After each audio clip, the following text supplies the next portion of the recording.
Friend, मैं हूं शेखर गुप्ता, आपका स्टॉक फाइनेंसर कोच। आज हम बात करेंगे कि आप गोल्ड में कितने तरीकों से इन्वेस्ट कर सकते हैं। आप फिजिकल गोल्ड ऐसे इन्वेस्टमेंट कर सकते हैं, या आप डिजिटल गोल्ड की तरह इन्वेस्ट कर सकते हैं, या आप गोल्ड म्यूचुअल फंड में इन्वेस्ट कर सकते हैं, या gold ETF exchange traded fund में भी इन्वेस्ट कर सकते हैं, या पांचवा आप सॉवरेन गोल्ड बॉन्ड स्कीम जो मैंने पिछले वीडियो में बताई थी उसमें भी इन्वेस्ट कर सकते हैं, क्योंकि आरबीआई इशू करती है 6 सीरीज में। अब हम जानते हैं कि ये फिजिकल गोल्ड जो मैंने आपको पहले बताया था कि आप ज्वेलरी के फॉर्म में आप लेते हैं तो उससे कुछ प्रॉब्लम होती है। कौन कौन सी होती है? उसके डिजाइन एंड मेकिंग कॉस्ट लग जाती है, जो 15 से 20% आपको प्रॉब्लम आती है, और लॉन्ग टर्म के लिए आप उसे होल्ड भी करके रखें तो आपको वो कोई इंटरेस्ट इनकम नहीं देती है। और दूसरा क्या है, आपका स्टोरेज एंड रिस्क होती है और उसमें कॉस्ट लगती है अगर बैंक में जमा करते हैं। क्यों? क्योंकि घर पे आप उसे रखेंगे तो चोरी होने का डर रहता है, बैंक में रखेंगे लॉकर में उनके चार्जेस लगेंगे। तीसरी क्या है, आपकी इम्प्योरिटी की दिक्कत आती है। वो आपका 24 कैरेट का है या 22 कैरेट का है ये आपको पता नहीं रहता, वो ज्वेलर के पास रहता है, वो उसमें कितना इम्प्योरिटी मिला दे उस सोने में। अब पांचवा क्या आता है, आपका इंटरेस्ट। आपको यहाँ पे ना रेंटल इनकम मिल रहा है ना इंटरेस्ट कोई इनकम मिल रहा है।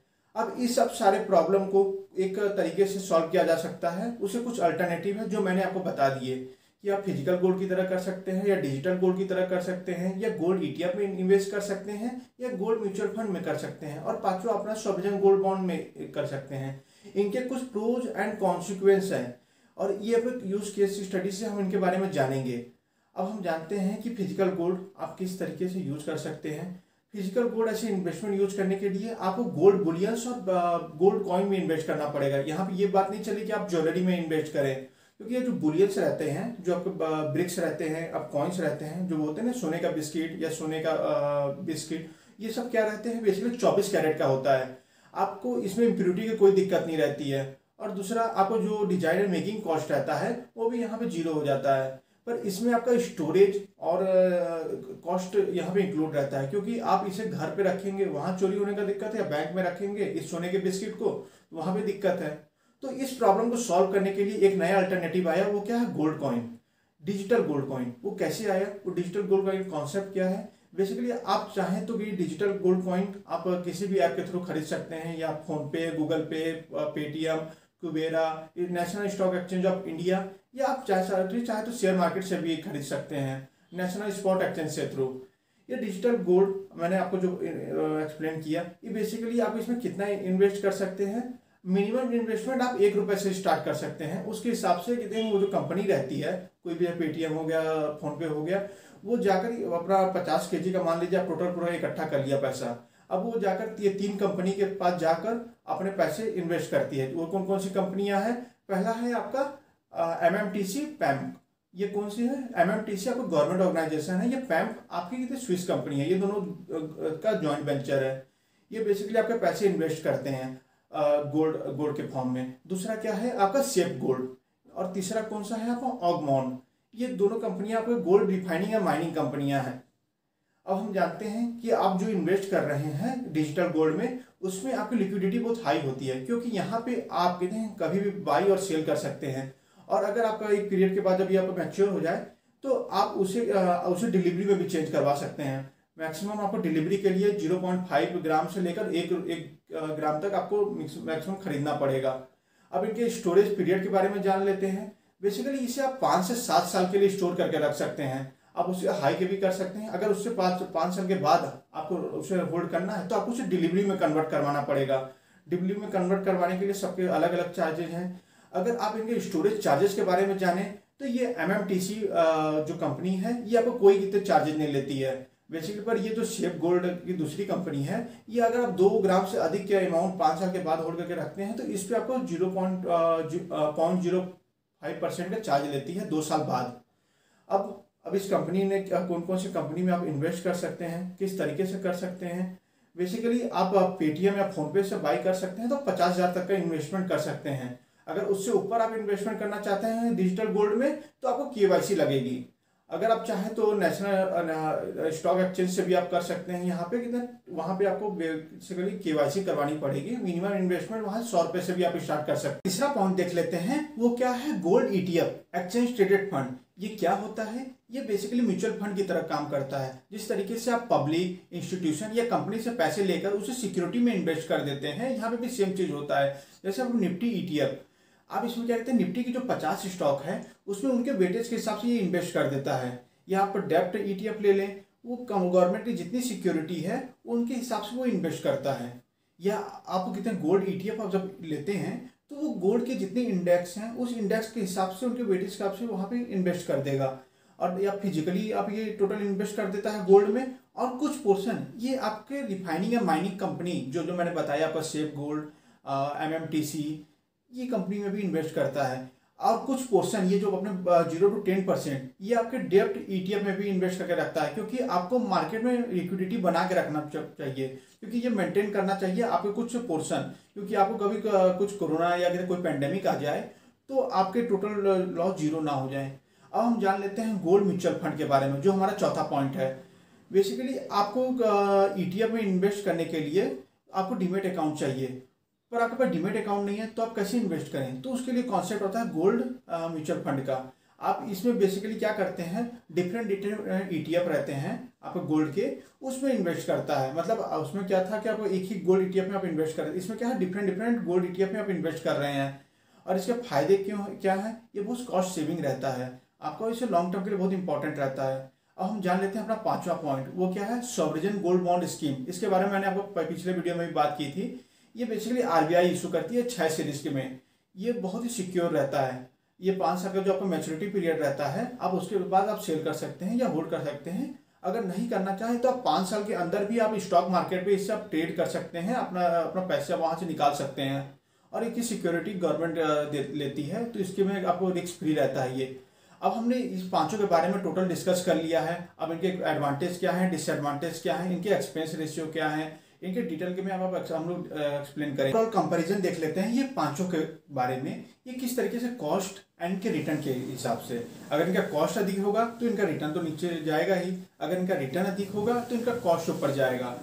इससे पहले हम एक पॉइंट जान लेते हैं, इन सब पांचों में जो सॉवरेन गोल्ड बॉन्ड स्कीम है उसमें आपको केवल अकेला ही है जिसपे आपको 2.5% सिंपल इंटरेस्ट के पर एनम आपको मिल रहा है हर साल। अगर आप 8 साल बाद निकालते हैं तो हिसाब से आपको इंटरेस्ट मिलेगा।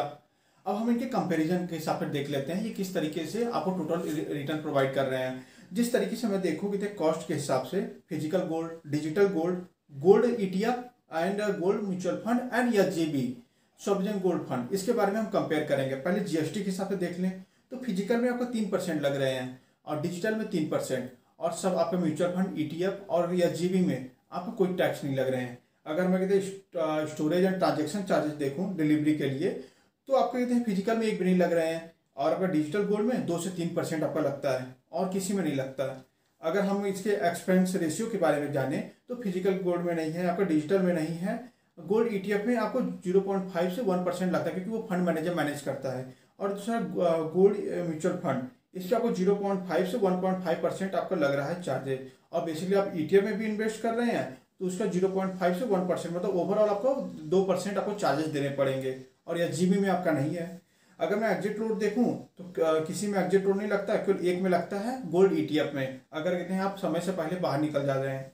अब मैं इसका ब्रोकरेज चार्ज देखूं तो ना फिजिकल में लगता है ना डिजिटल में लगता है, केवल एक में लगता है, किसमें, गोल्ड ईटीएफ में लग रहा है, वो भी कितने बहुत नेग्लिजिबल अमाउंट में, अगर आप कितने जीरो था या आप स्टॉक से इन्वेस्ट कर रहे हैं।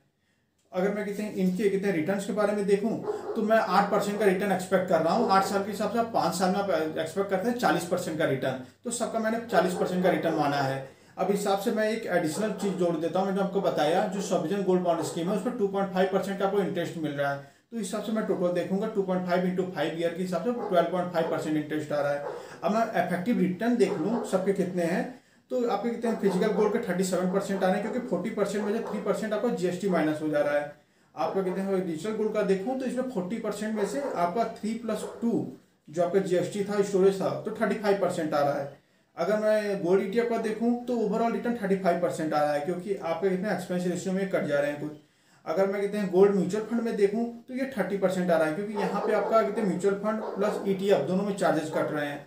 अगर मैं एसजीबी में देखूं तो इसमें कहीं भी चार्जेस आपको नहीं लग रहा है, जो 40% रिटर्न है उसके साथ जो आपको इंटरेस्ट मिल रहा है 12.5 ईयर के लिए, तो आपका 52.5% ये आपका टोटली कितने हैं इफेक्टिव रिटर्न प्रोवाइड कर रहा है। मीन्स ये सब में आपका सॉवरेन गोल्ड बॉन्ड स्कीम आपको हाई रिटर्न प्रोवाइड करता है, तो इसमें आप जरूर इन्वेस्ट करें। अब इनके अदर फैक्टर के बारे में जान लेते हैं, ये किस तरीके से आपको रिटर्न प्रोवाइड करते हैं उसके बारे में हम देख लेते हैं। ये एसआईपी के थ्रू हम जान लेते हैं।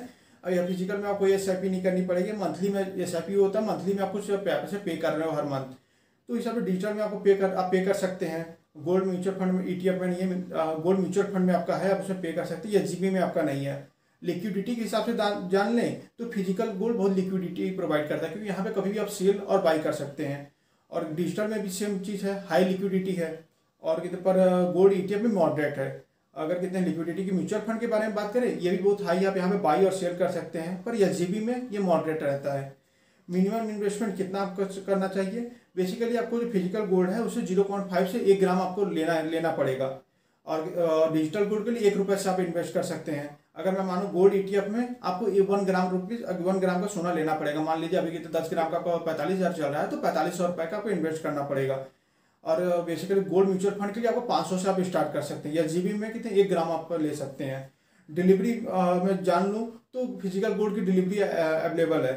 और कितने आप डिजिटल में करना चाहते हैं तो मिनिमम 0.5 से 1 ग्राम आपको अवेलेबल होना चाहिए। अगर मैं गोल्ड ईटीएफ की बात करूं तो इसमें कितने मिनिमम 1 kg का आपको लेकर चलना पड़ेगा, अगर आप इसे आगे डिलीवरी के लिए लेना चाहते हैं तो।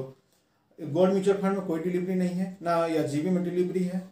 और लोन के हिसाब से जान लूँ तो कॉइन्स जैसे आप 50 ग्राम से नीचे रहना चाहिए, तब आपको लोन मिल सकता है फिजिकल गोल्ड में।